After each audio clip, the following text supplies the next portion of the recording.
nacional que a gente fala, é flex. Pois é. Não, eles são muito mais, né? É o elétrico, é híbrido, enfim. Queria até falar com você mais de China.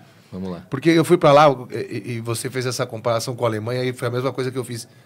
Quando eu cheguei e vi as estradas, quando eu cheguei e vi o paisagismo nas avenidas, e quando eu cheguei e vi a limpeza e organização, eu falei, velho, isso aqui é uma Alemanha de 1 bilhão de pessoas, velho. As estradas, sério, a estrada que leva do centro de Pequim para o aeroporto de Pequim, eu não vi igual nem na Alemanha. Tipo, 70 quilômetros de 4 faixas, porque a autobahn é aquilo, né? Tem 3, 4 faixas, depois vira 2, depois... Não, 4 faixas de cada lado. Enorme, um tapete. Toda suspensa. Isso. Não anda no chão. São só viadutos. 70 km, cara. E você olha e você fala, velho, aqueles condomínios de 100 prédios. O cara chega bêbado, não chega em casa. Esquece, tudo igual. E assim, não tem mais aquelas vilinhas, né? Eu fui em 12 e fui em 24. É aquela sensação de perguntar, o que a gente não percebeu que eles perceberam, né? E assim, e a organização das pessoas, né? Não, você vê pouca bandeirinha da China nas casas, eles não têm essa, né? Não. Eles só chegam e produzem e fazem e tal. É difícil você ver até discussão na rua. Você não vê nem no trânsito, né? Eles se buzinam pra cacete e ninguém reclama um com o outro. Não, inclusive tem cidade, Shanghai, por exemplo, depende do lugar de Shanghai onde você está circulando com o carro, existe lei para não buzinar, é proibido. Você só pode buzinar em situação de emergência. Né? E é um silêncio absurdo, porque em Shanghai, por exemplo, hoje, o que está vendendo de carro em 2024, a frota de carros vendidos em 2024 já ultrapassou 50% de elétricos, da frota toda. Aí você soma isso, que o resto da frota tem boa parte que é híbrido, e o que circula de moto é tudo 100% elétrico, não tem barulho. Não tem barulho. Você anda, você fala, eu estou numa cidade grande, e tá... Sabe? E você olha e se estranha, porque a gente está acostumado com São Paulo, cidades aqui do Brasil, aquele barulho, o barulho do motor, o barulho da buzina, a moto, blá, blá, blá, aquela coisa toda. E lá você olha, você fala, putz, deixa eu ficar olhando para o lado, que eu vou ser atropelado já, porque eu não estou prestando atenção, porque não tem barulho, né? Chama muita atenção isso. Né? Isso traz qualidade de vida. Mas assim, eles têm uma evolução muito grande, acho que não faz sentido aqui a gente ficar discutindo por que eles têm essa evolução toda. Né? Tem todo um aspecto cultural, de educação, e político. Tem 6 mil anos, né? Pois é, tem muita coisa. Acho que a gente pode resumir falando, governo e população fizeram a lição de casa. Né? Se preservaram, investiram no desenvolvimento deles. Né? As pessoas têm educação, as pessoas estudam, né? As pessoas têm oportunidade, tem muita gente na China, tem desemprego na China? Tem, né? Mas tem pobreza também. Tem pobreza, claro, né? Mas é num patamar, vamos dizer assim, não tão agressivo quanto o que a gente conhece, por exemplo, aqui no nosso país, né? E as pessoas que querem têm oportunidade, sabe? E eles conhecem o estilo de vida deles, né? Se um chinês vem para o Ocidente e conhece outros aspectos culturais do Ocidente, talvez depois de alguns anos no Ocidente, ele não consiga se adaptar de novo na vida que estava acostumado a ter na China. Né? Mas cada lugar do mundo tem a sua cultura. A gente tem que respeitar isso. Né? E eles têm o estilo de vida deles. E a gente não pode negar. A evolução que eles tiveram de educação, de desenvolvimento tecnológico e a mudança que eles estão trazendo em evolução tecnológica para o mundo é inegável. Né? Hoje não se pode mais falar que a China faz produtos de baixa qualidade. O Xing Ling acabou. Tem. Não, até tem o Xing Ling. Eu não achei mais. Tem lá umas cidadezinhas mais afastadas, os bairrinhos, tem. Mas não tem só isso. Só que você tem produtos de altíssima qualidade. Né? Antigamente era só o que a gente brinca aqui no Brasil de Xing Ling. Hoje não é isso. Isso não é a grande maioria. E você tem a opção de comprar o que é bom. E é muito bom. E ultrapassa marcas renomadas em todo tipo de produto. Conta o que o nosso amigo Boris Feldman te falou durante o Salão de Pequim em abril. Boris Feldman já veio aqui, figura que dispensa apresentações, né? É um dos homens que mais viraliza na internet. É um exemplo para todo mundo que quer fazer alguma transição na comunicação. É Boris Feldman. Conta para mim. O que ele falou para você durante o Salão de Pequim? Não, então esse ano a gente teve lá o salão em abril e eu fui para participar do salão para receber os jornalistas brasileiros, porque a gente já tinha anunciado que a marca estava vindo para o Brasil. Então, obviamente, os jornalistas iam passar lá no stand da Neta.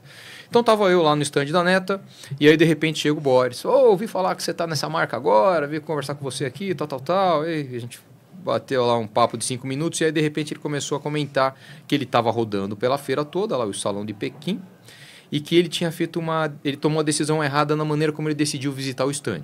Olha, Henrique! É, isso aí. Aí ele falou, ó, eu comecei visitando várias marcas chinesas, né? Então fui visitar a marca A, a marca B, a marca C, a marca A, visitei todas, vi os produtos que eu queria e tal. E deixei para visitar aquelas marcas europeias que eu gosto muito, que tem carros assim assado, alemã, italiana, fui até visitar umas americanas, tal. Ele falou os nomes, eu não vou falar aqui para não ser deselegante. Não, né? claro. E depois aí, eu falo. aí ele falou, ó, foi a pior coisa que eu fiz. Porque depois de ter visto os carros que eu vi das marcas chinesas, quando eu cheguei no stand dessas outras, parecia que eu estava voltando no tempo. E eu estava em marcas que o mundo inteiro reconhece como marcas premium, como as marcas que são líderes em criar design, em trazer tecnologia, em trazer performance. Eu não conseguia ter mais aquela sensação. Eu buscava no stand deles algum modelo que me trouxesse aquela modernidade que eu tinha visto nos chineses e eu não encontrava. Né?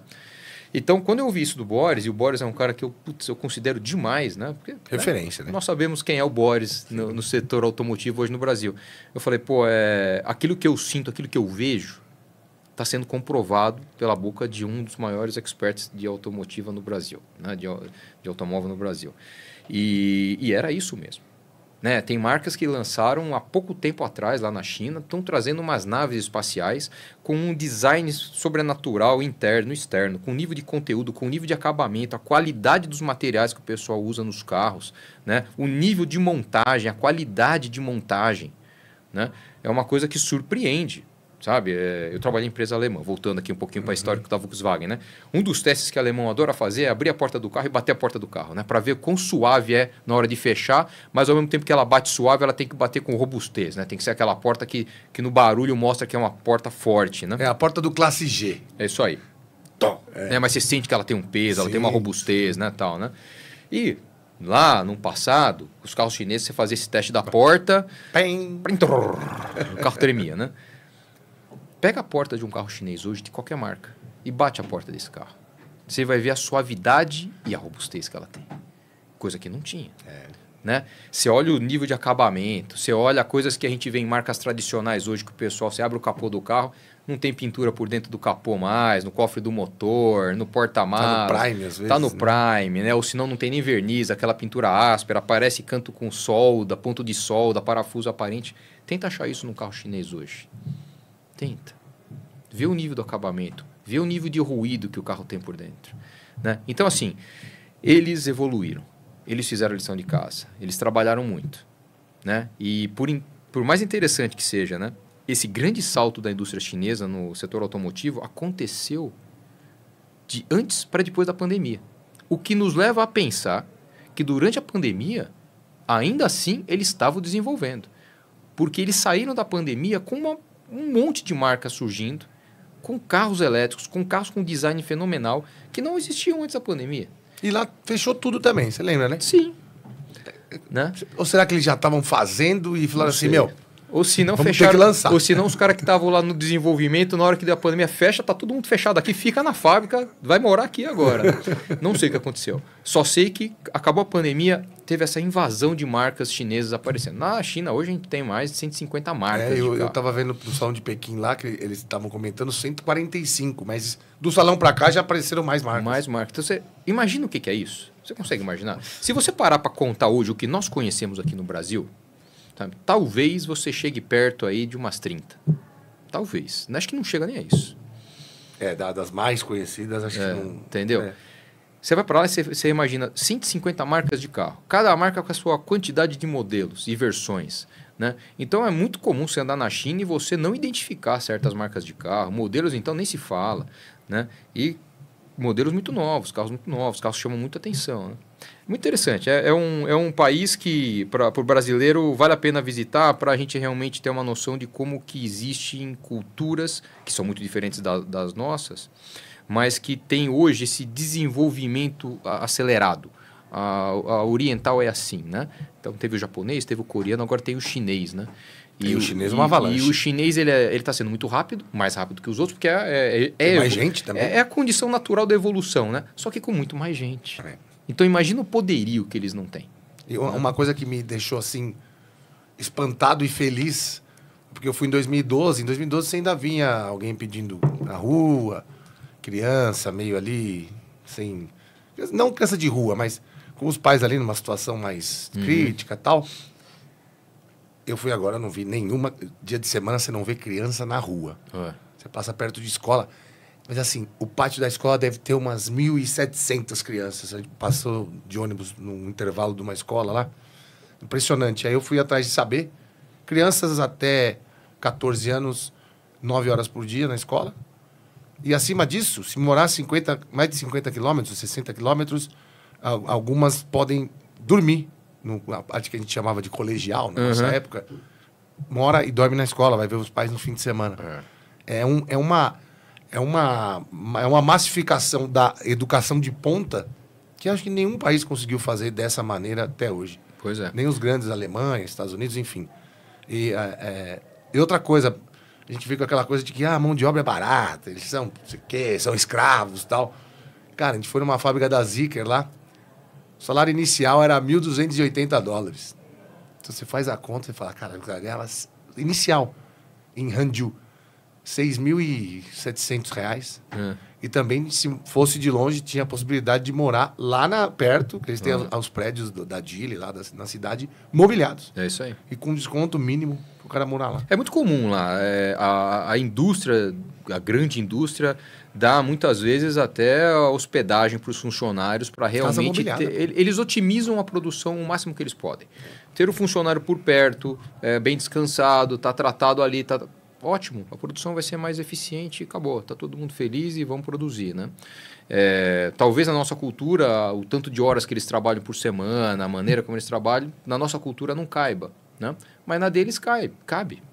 Na deles cabe. Eles cresceram vendo isso, né? Então, assim, eu não entendo como, às vezes, um abuso. Eu entendo como a cultura, né? O chinês de 50 anos atrás talvez não tivesse a condição de comprar uma boa casa, um bom carro. Aliás, vamos ser honestos, os chineses começaram a comprar carros de 2003 para cá. Exatamente. Porque a Volkswagen estava desde 84, era líder, mas não vendia tanto. Você vê uma foto de Xangai, um vídeo de Xangai em 90... Tem de bicicleta na rua, é brincadeira. Bicicleta. Eu lembro que eu estava uma vez com um parceiro meu lá da Volks, da área de qualidade, e ele ficou alguns anos trabalhando na Volks da China, né? E ele contou um episódio muito interessante que eu falei, pô, é um país curioso.